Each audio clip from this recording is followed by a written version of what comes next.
Hello दोस्तों, आप सभी का स्वागत है हमारे यूट्यूब चैनल एसएसए कोचिंग पे। दोस्तों, आज हम लोग जो भारत का इतिहास है, आधुनिक इतिहास हम लोग पढ़ रहे थे और यह एनसीईआरटी सार संग्रह हम लोग ऑनलाइनर के रूप में देख रहे हैं। तो यह जो क्लास है, यह वीडियो जो कि 8वें नंबर की है, ठीक ना। इससे पहले हम लोग 7 वीडियो देख चुके हैं। तो आप लोग जो लोग नहीं देखें वो लोग जाकर देख सकते हैं, ठीक ना। तो चलिए हम लोग स्टार्ट करते हैं। इसमें हम लोग देखेंगे आधुनिक भारत का इतिहास, जो 7वें चैप्टर है या 7वें पार्ट में हम लोग देखते हैं। चलिए स्टार्ट करते हैं हम लोग।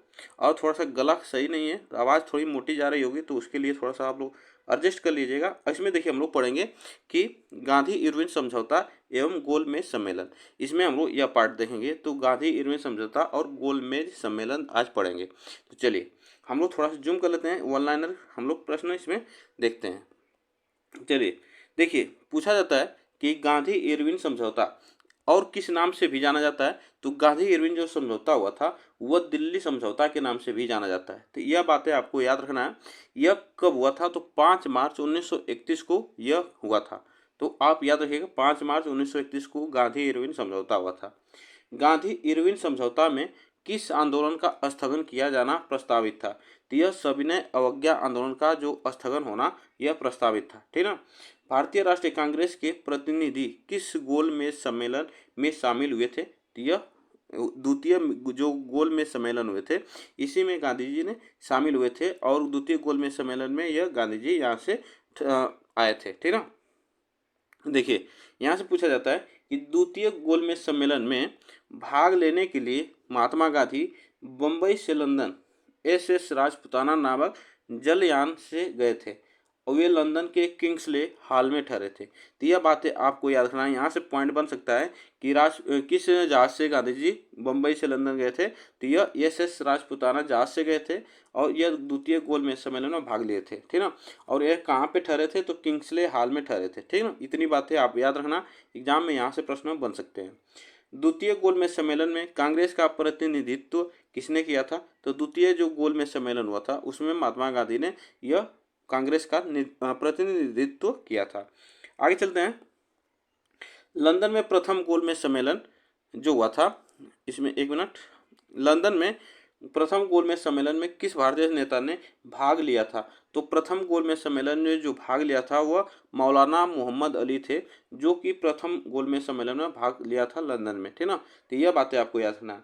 वर्ष 1931 में भारतीय राष्ट्रीय कांग्रेस के कराची अधिवेशन के लिए किसने मूल अधिकारों तथा आर्थिक कार्यक्रमों पर संकल्प प्रारूपित किया था? तो यह पंडित जवाहरलाल नेहरू ने यह किया था, ठीक ना।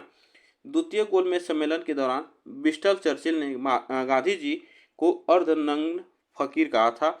यह बातें आप लिख लीजिएगा कि द्वितीय गोलमेज सम्मेलन के ही दौरान विस्टन चर्चिल ने महात्मा गांधी को अर्धनग्न फकीर कहा था, ठीक ना। यहाँ से पॉइंट बनता है।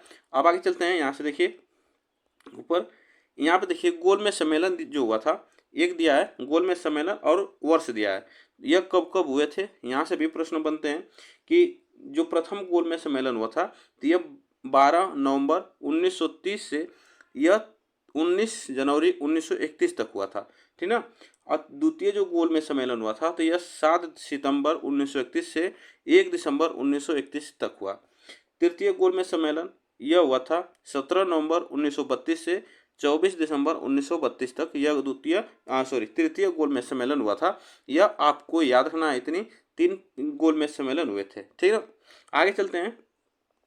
लंदन में संपन्न हुए गोलमेज सम्मेलन में किसने भारतीय ईसाइयों का प्रतिनिधित्व किया था? यह केटी पाल थे, जो लंदन में ईसाइयों का प्रतिनिधित्व किया था गोलमेज सम्मेलन में, ठीक ना।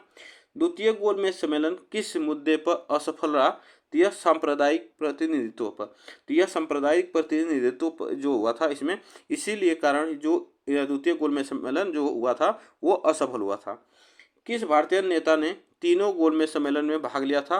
तो पूछा जाता है। तो B.R. अम्बेडकर जो थे, यह तीनों गोलमेज सम्मेलन हुआ था उसमें भाग लिए थे। गांधी इरविन समझौता के हस्ताक्षरित होने में तेज बहादुर सप्रू ने महत्वपूर्ण भूमिका निभाई थी। तो यह बातें आपको याद रखना है। जो गांधी इरविन समझौता के हस्ताक्षरित होने में तेज बहादुर सप्रू जो थे वह महत्वपूर्ण भूमिका निभाई थी, ठीक ना। आगे चलते हैं। यहाँ से बनता है पॉइंट कि गांधी इरविन समझौता, गांधी इरविन समझौता सॉरी गा सॉरी इरविन तथा गांधी को दो महात्मा किसने कहा था? तो यह किसने कहा था? तो यह सरोजनी नायडू जो थी, यह इरविन तथा गांधी को दो महात्मा कहा था, ठीक ना। गांधी को और इरविन को कहा था, ठीक। गांधी इरविन समझौते को कांग्रेस के किस अधिवेशन में स्वीकार किया गया था? तो गांधी इरविन समझौते को कांग्रेस के किस अधिवेशन में स्वीकार किया गया था? तो यह कराची अधिवेशन 1931 में स्वीकार किया गया था। द्वितीय गोलमेज सम्मेलन में किसने अपने स्वयं के व्यय पर हिस्सा लिया था? तो यह मदन मोहन मालवीय एवं एनी बेसेंट थे, ठीक ना। चलिए इसके आगे हम लोग देखते हैं जो कि सांप्रदायिक पंचाट एवं पुना पैक्ट, ठीक। यहाँ से प्रश्न बनते हैं। तो इसमें देखिए हम लोग देखेंगे सांप्रदायिक पंचाट एवं पुना पैक्ट, जो इसमें हम लोग देखेंगे, यहाँ से भी प्रश्न बनते हैं एग्जाम में। तो चलिए पुना पैक्ट और सांप्रदायिक पंचाट के बारे में हम लोग पढ़ लेते हैं। यहाँ से स्टार्ट करते हैं। तो देखिए जो सांप्रदायिक पंचाट था की घोषणा किसने की थी? तो यह बातें आपको याद रखना है। रैमजे मैकडोनाल्ड ने यह सांप्रदायिक पंचाट यह घोषणा की थी, जिसका क्या अर्थ है कि तत्कालिक ब्रिटिश प्रधानमंत्री जो थे, ठीक ना। यह कौन था? यह जो रैमजे मैकडोनाल्ड था, यह तत्कालीन ब्रिटिश प्रधानमंत्री थे। आपको इतनी बातें याद रखना है। हरिजनों दलितों के लिए अगस्त 1932 में रैमजो मैकडोनाल्ड के सांप्रदायिक पंचाट के द्वारा पहली बार एक पृथक निर्वाचन समूह का निर्माण किया गया था। तो यह अब देखिए प्रश्न बना, इस बार प्रश्न आया था कि हरिजन यह दलितों के लिए जो यहाँ से प्रश्न बने थे इस बार जो बीपीएससी का एग्जाम हुआ था उसमें, ठीक ना। चलिए यहाँ से क्वेश्चन बनता है फिर, महात्मा गांधी ने अपना पहला आमरण अनशन कब प्रारंभ किया था? तो महात्मा गांधी ने पहला जो अपना आमरण अनशन प्रारंभ किया था वो सांप्रदायिक पंचाट के समय यह आरंभ किया था।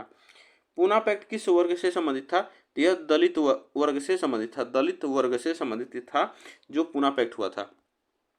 यह देखिए यहाँ से बी आर अम्बेडकर व गांधी के मध्य कौन सा समझौता हुआ था? तो यही हुआ था पूना पैक्ट समझौता। जो बी आर अम्बेडकर और गांधी जी के मध्य जो समझौता हुआ था उसी को कहा जाता है पूना पैक्ट, ठीक ना। दलित वर्गों का संघ किसने स्थापित किया था? तो यह दलित वर्गों का संघ जो स्थापित किया था डॉक्टर बी आर अम्बेडकर ने यह स्थापित किया था दलित वर्गों का संघ, ठीक।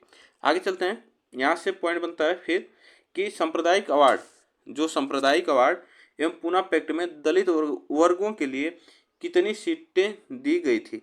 तो यह क्रमशः आप याद रखिएगा कि सांप्रदायिक अवार्ड एवं पूना पैक्ट तो 71 और 148 सीटें इसमें दी गई थी। महात्मा गांधी क्षणिक भूत की भांति धूल उठाते हैं लेकिन अस्तर नहीं, यह कथन किसने कहा था? यह डॉक्टर बी आर अम्बेडकर ने कहा था, ठीक ना। आगे चलते हैं। 1932 में पूना पैक्ट के बाद महात्मा गांधी ने ऑल इंडिया अनटचेबिलिटी लीग की स्थापना की थी। तो आप याद रखिएगा 1932 में पूना पैक्ट के बाद जो आया था वह महात्मा गांधी ने ऑल इंडिया अनटचेबिलिटी लीग की स्थापना की थी। बाद में इसका नाम बदलकर हरिजन सेवक संघ कर दिया गया था। इसके प्रथम अध्यक्ष घनश्याम दास बिड़ला थे। यह आपसे पूछा जा सकता है यहाँ से क्वेश्चन, तो यह आप लोग याद रखिएगा। पूना समझौता के बाद गांधी जी ने दलितों के उत्थान के लिए किस संस्था की स्थापना की थी? तो यह हरिजन सेवक संघ की स्थापना की थी। यह प्रश्न आया था इस बार, ठीक ना। इसमें भी पीएससी में एग्जाम में आया था। 1936 में इंडिपेंडेंस लेबर पार्टी का गठन किसके द्वारा किया गया था? तो यह लेबर पार्टी का जो इंडिपेंडेंस लेबर पार्टी का गठन किया गया था डॉक्टर बी आर अम्बेडकर के द्वारा किया गया था। दलित समुदायों को सर्वप्रथम हरिजन शब्द से किसने संबोधित किया था? तो यह महात्मा गांधी ने यह संबोधित किया था, ठीक ना। आगे चलते हैं। यहाँ से देखिए क्वेश्चन बनता है कि विंस्टन चर्चिल, देखिए यहाँ से एक लाइन बनता है, विंस्टन चर्चिल सहित अनेक ब्रिटिश नेताओं ने गांधी इरविन समझौते का विरोध किया था। तो यह आपको याद रखना है